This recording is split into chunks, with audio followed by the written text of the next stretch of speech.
പ്രാചീന പരിഹസിൻ്റെ പുത്രന്മാരാണ് പ്രജേതസ്സുകൾ. അവർ എഴുന്നേറ്റു ധ്യാനനിദ്രയിൽ നിന്ന് ഉണർന്നു നോക്കിയപ്പോൾ ഭൂമിയിൽ മുഴുവൻ വൃക്ഷങ്ങളാണത്രേ.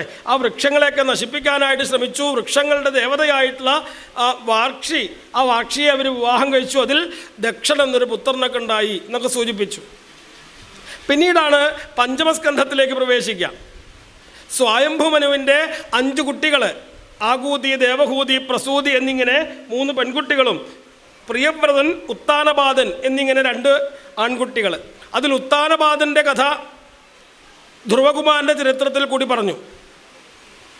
3 പുത്രിമാരുടെയും കഥ, ദേവഹൂതിയുടെയൊക്കെ കഥ കപില ഉപദേശത്തിൽ കൂടിയൊക്കെ കേട്ടിട്ടുണ്ടാവും. എല്ലാവരുടെയും കഥ പറഞ്ഞു. ഇനി പറയാനുള്ളത് ആര്യ? പ്രിയവ്രതൻ്റെ ചരിത്രമാണ്. പ്രിയവ്രതൻ ആരാണ്? പരമഭാഗവതനാണ് എന്നൊക്കെ കേട്ടിട്ടുണ്ട്. പ്രിയവ്രതോ ഭാഗവത ആത്മാരാമ കഥം മുനേ ഗൃഹേ രമതയന്മൂല കർമ്മബന്ധ പരാഭവ. എല്ലാം ഉപേക്ഷിച്ചുകൊണ്ട് കാട്ടിൽ പോയി ഈശ്വരഭഞ്ജനം ചെയ്തുകൊണ്ടിരിക്കുന്ന ആളാണ്. ആത്മാരാമനാണ് അദ്ദേഹം. പക്ഷേ ഒരു രാജാവായിട്ട് ആളില്ലാത്ത സമയത്ത് രാജ്യത്തെ സംരക്ഷിക്കാൻ പ്രിയവ്രതൻ തന്നെ തിരിച്ചു വരണം എന്ന് തീരുമാനിച്ചുകൊണ്ട് സ്വയംഭുമനു തന്നെ അദ്ദേഹത്തിൻ്റെ അടുത്തേക്ക് എത്തി ആ പ്രിയവ്രതനെ തിരിച്ചു കൊണ്ടുവരാനായിട്ട് ശ്രമിച്ചു. പക്ഷേ ആരും പ്രിയവ്രതൻ വരണത് കാണുന്നില്ല. നാരദ മഹർഷി അതിലിടപെട്ടു അദ്ദേഹത്തിനോട് വരാനായിക്കൊണ്ട്. ആ നാരദ മഹർഷി ആ പ്രിയവ്രതൻ്റെ അടുത്ത് ചെന്ന് അദ്ദേഹത്തിന് സതുപദേശങ്ങളൊക്കെ കൊടുക്കുന്നുണ്ട്. പെട്ടെന്ന് ബ്രഹ്മാവ് തന്നെ അവിടെ എത്തിച്ചേർന്നു എന്ന് പറയാണ്. തത്രഹവാ ഏനം ദേവഋഷരി ഹംസയാനേന പിതരം ഭഗവന്തം ഹിരണ്യഗർഭമുപലഭമാന സഹസൈവോത്ഥായാർഹണേന സഹ പിതാപുത്രാഭ്യാമവഹിതാഞ്ജലിരുപതസ്ഥേ. പ്രിയവ്രതൻ തപസ് ചെയ്യുന്നതായിട്ടുള്ള പ്രദേശത്തേക്ക് എത്തിച്ചേർന്നു. അവിടെ ചെന്നപ്പോൾ എന്തായി? നാരദര് സതുപദേശങ്ങൾ കൊടുക്കുന്നുണ്ട് പ്രിയവ്രതൻ. അതിങ്ങനെ കേട്ടുകൊണ്ടിരിക്കുന്നുണ്ട്. ബ്രഹ്മാവിനെ കണ്ട സമയത്ത് സ്വയംഭുവനവും നാരദനും അതേപോലെ പ്രിയവ്രതനൊക്കെ എഴുന്നേറ്റ് നിന്ന് തൊഴുതുകൊണ്ട് അദ്ദേഹത്തെ സ്വീകരിച്ചു. പിന്നീട് ആ ബ്രഹ്മാവ് ആ പ്രിയവ്രതന് കൊടുക്കുന്നതായിട്ടുള്ള ഉപദേശങ്ങളൊക്കെ വർണ്ണിച്ചു. നിബോധ താത,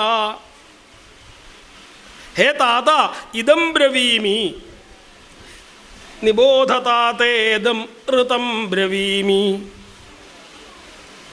ഈ എന്താണോ സത്യമായിട്ടുള്ളത് അതാണ് ഞാൻ പറയാൻ പോകുന്നത്, അത് നീ കേൾക്കൂ എന്ന് പറയാണ്.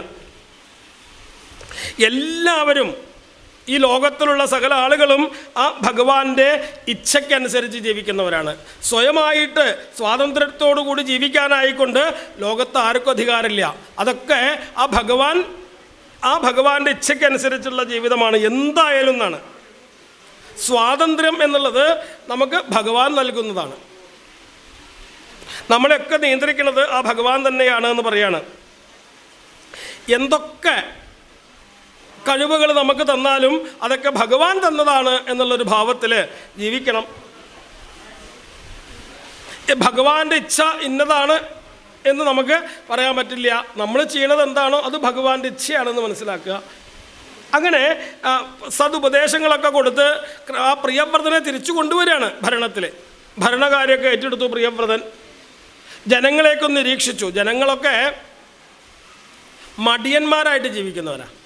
പകൽ സമയത്ത് എന്തെങ്കിലും ജോലിയൊക്കെ ചെയ്തതായിട്ട് കണക്കാക്കും. ജോലി ചെയ്യുമ്പോൾ ആഗ്രഹം ഉണ്ടായിട്ട് ചെയ്യണമെന്നല്ല പലരും. എന്തിനാണോ താൻ ജോലിക്ക് പോണത്? അതോ മാസം തേഞ്ഞാൽ വല്ലതും കിട്ടണ്ടേ, അതുകൊണ്ട് പോണതാ. ഇനി പറയാണ് ജോലിക്കൊന്നും വരണ്ട, മാസം വീട്ടിലേക്ക് എത്തിച്ചേക്കാം എന്ന് പറഞ്ഞാൽ ആരെങ്കിലും ഒരാൾ ജോലിക്ക് പോവോ? എന്നാൽ ചെയ്യുന്ന ജോലി അതിലൊരു ആത്മാർത്ഥത അതൊക്കെ കുറവാണ്. എന്തായാലും ഇങ്ങനെ രാത്രി ആയി കഴിഞ്ഞാൽ അവനെ കിടന്നുറങ്ങിക്കൊണ്ട് സമയം കളയണു.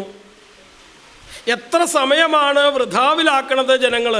അപ്പോൾ ഇവരെയൊക്കെ ഒന്ന് ഉത്സുകരാക്കാൻ വേണ്ടിയിട്ട് അദ്ദേഹം എന്ത് ചെയ്തു? രാത്രിയെ ഇല്ലാതെ ഉണ്ടാക്കിയെന്നൊക്കെയാണ്.